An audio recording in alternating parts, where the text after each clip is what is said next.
안녕하십니까? 인생의 복잡한 문제들을 말씀으로 단칼에 해결해주는 김종근 목사의 쾌도 남마입니다.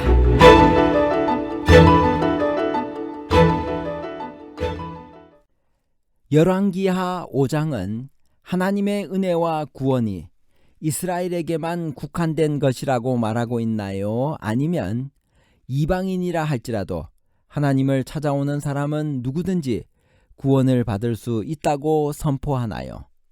이스라엘에게만 국한과 이방인도 포함에 관한 복잡한 문제를 하나님 말씀의 가르침으로 명쾌하게 해결해 드리겠습니다.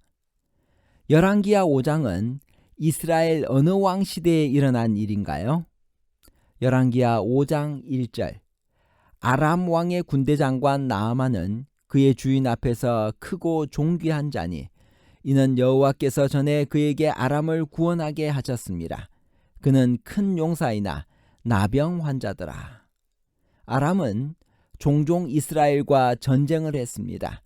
포로로 잡혀온 소녀가 있는 것으로 보아 전쟁이 끝난 후 얼마 되지 않았을 때일 것입니다. 얼마 전에 이스라엘 왕 아합은 아람 왕 베나닷과의 싸움에서 죽임을 당했습니다. 이스라엘 왕은 이름이 언급되지는 않았지만 엘리사가 활동하던 시대인 것으로 보아 이 사건은 아합의 아들 여호람의 치세 때에 일어난 것으로 생각됩니다. 나병에 걸린 나아만은 어떤 사람인가요? 하나님께서 그로 하여금 아람을 구원하게 하셨다는 말씀은 무슨 뜻인가요? 하나님께서 이방인의 장군에게도 함께 하시나요? 열왕기하 5장 1절. 그는 큰 용사이나 나병 환자더라. 나아만은 아람의 군대 장관이며 아람을 구한 전쟁 영웅이었습니다. 그러나 나병으로 남모를 고통을 받고 있었습니다. 고대 사회에서 나병은 신의 저주로 여겨졌으며 사람들과 사회로부터 버림을 받아 격리되었습니다. 그러나 나아만이 그의 자리를 유지하고 왕의 신임을 받고 있는 것을 보면 그의 권세가 얼마나 큰 것인지를 알 수 있습니다. 하나님께서 그를 통하여 아람을 구원하게 하셨다는 기록은 하나님께서 이스라엘뿐만 아니라 모든 나라의 역사를 주관하신다는 열왕기하 저자의 역사관을 보여주고 있습니다. 나아만 장군의 아내의 시녀 중 하나는 이스라엘에서 포로로 잡혀온 소녀였습니다. 그 소녀가 나아만의 부인에게 무엇을 제안했나요? 열왕기하 5장 2절 3절.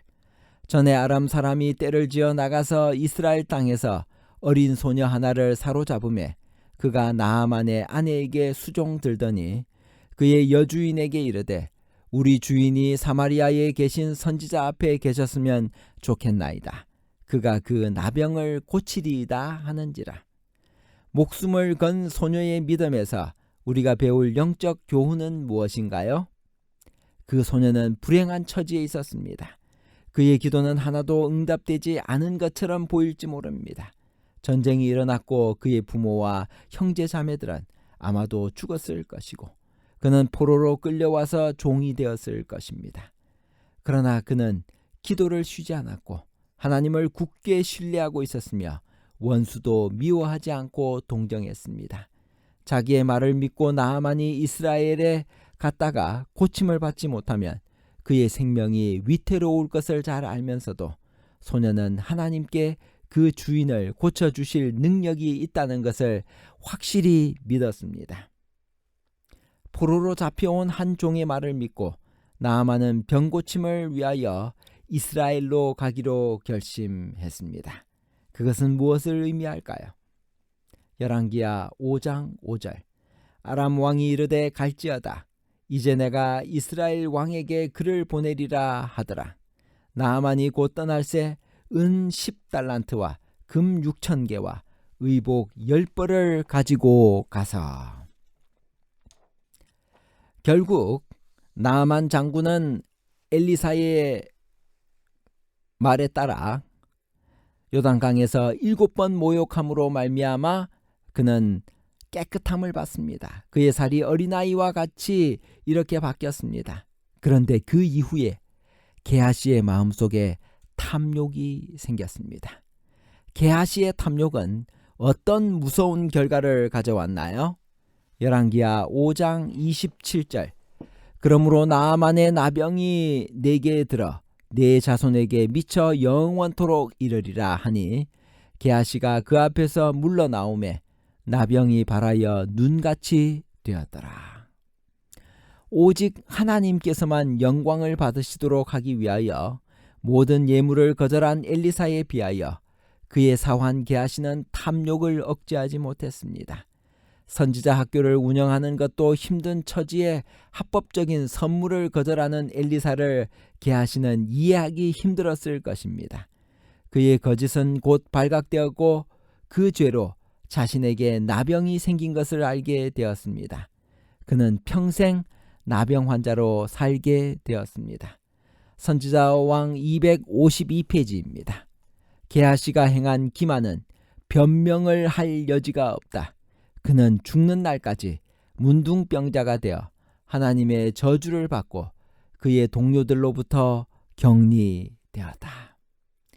게하시는 엘리사를 속일 수 있다고 생각했으나 하나님께서는 게하시가 나아만에게 한 말과 두 사람 사이에 있었던 장면의 세세한 부분까지 나타내 보이셨다. 진리는 하나님의 것이고 무수한 형태의 모든 기만은 사탄의 것이다. 어떤 모양으로라도 올바른 진리의 노선에서 떠나는 사람은 누구든지 자신을 사탄의 권세에 팔아 넘기는 것이다. 그리스도를 배운 사람들은 열매 없는 어두움의 일에 참여하지 말 것이다. 이런 사람들은 생활에서뿐 아니라 말에 있어서도 단순하고 정직하고 진실해야 하나니 이는 저희가 그 입에 거짓이 없는 거룩한 자들과 교제할 준비를 하고 있는 까닭이다. 나아만이 병고침을 받고 개종한 후 아람에 있던 그의 집으로 돌아간 지 수세기 후에 구주께서는 나아만의 놀라운 신앙을 하나님을 섬긴다고 주장하는 모든 사람들을 위한 하나의 실물 교훈으로 말씀하시고 칭찬하셨다. 그분은 선지자 엘리사 때 이스라엘에 많은 문둥이가 있었을 때 그 중에 한 사람도 깨끗함을 얻지 못하고 오직 수리아 사람 나아만 뿐이니라고 선언하셨다. 하나님께서 이스라엘 중에 있던 많은 문둥이들을 지나쳐 가셨는데 이는 그들의 불신이 행복의 문을 닫은 까닭이었다.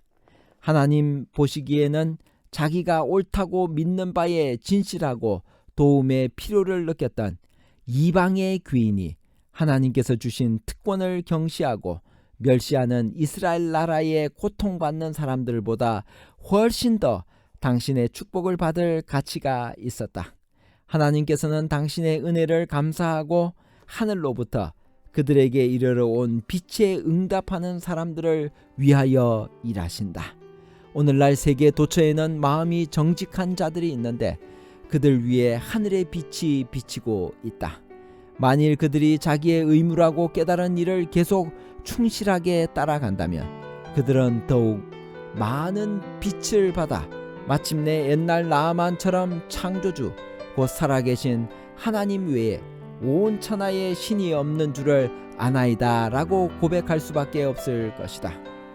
흑암 중에 행하여 빛이 없는 모든 성실한 영혼은 여호와의 이름을 의뢰하며 자기 하나님께 의지할지어다 란 초청을 받는다. 주 외에는 자기를 앙망하는 자를 위하여 이런 일을 행한 신을 예로부터 들은 자도 없고 귀로 깨달은 자도 없고 눈으로 본 자도 없었나이다. 주께서 기쁘게 의를 행하는 자와 주의 길에서 주를 기억하는 자를 선대하시리라. 선지자왕 252페이지에서 253페이지에 있는 말씀입니다. 결론입니다. 첫 번째, 열왕기하 5장은 하나님의 은혜와 구원이 이스라엘에게만 국한된 것이 아니라 이방인이라 할지라도 하나님을 찾아오는 사람은 누구든지 구원을 받을 수 있다고 선포합니다. 둘째, 게하시가 행한 기만은 변명을 할 여지가 없습니다.